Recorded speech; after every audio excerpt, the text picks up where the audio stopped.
কেমন আছেন সবাই? আসসালামু আলাইকুম। আজকে আমি বার্গার বানাবো আর সেটা পুরোটাই আমার রেসিপিতে।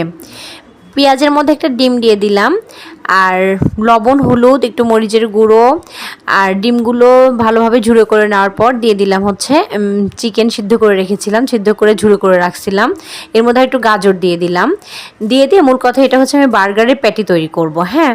আর বার্গার বানটা তৈরি করি নাই, বার্গার বানটা কিনে নিয়ে আসছে। এটা দিয়ে দিলাম হচ্ছে কর্নফ্লাওয়ার। এটা দিলে মনে হয় একটু ঘন হবে, জমে আসবে আর কি প্যাটিটা। এটা পুরোটাই আমার রেসিপিতে আমি আজকে বার্গারটা তৈরি করতেছি। এই যে প্যাটিটা তৈরি করা হয়ে গেল, এখন বার্গারগুলোর মাঝে একটু কেটে নিয়ে এই যে যেভাবে প্রথমে সস দিলাম আর প্যাটিটা দিয়ে দিলাম, তারপর আবারও একটু সস আর দিয়ে দিচ্ছি হচ্ছে মেয়োনিজ। আর এই মেয়োনিজটা কিন্তু আমি বাসাতেই বানিয়েছি। আমার মেয়োনিজটার রেসিপি অবশ্য শেয়ার করি নাই, করব একদিন ইনশাল্লাহ। আর এই যে এইভাবে হয়ে গেল হচ্ছে আমার বাসায় বানানো খুবই মজাদার বার্গার। এটা কিন্তু পেটিটা তৈরি করা থাকলে আমি যেরকম রাত্রেবেলা পেটিটা তৈরি করে রাখছিলাম, সকালবেলা শুধু বার্গারের বানের মধ্যে দিয়ে দিলাম আর সকালের নাস্তাটা খুব ঝটপট হয়ে গেল।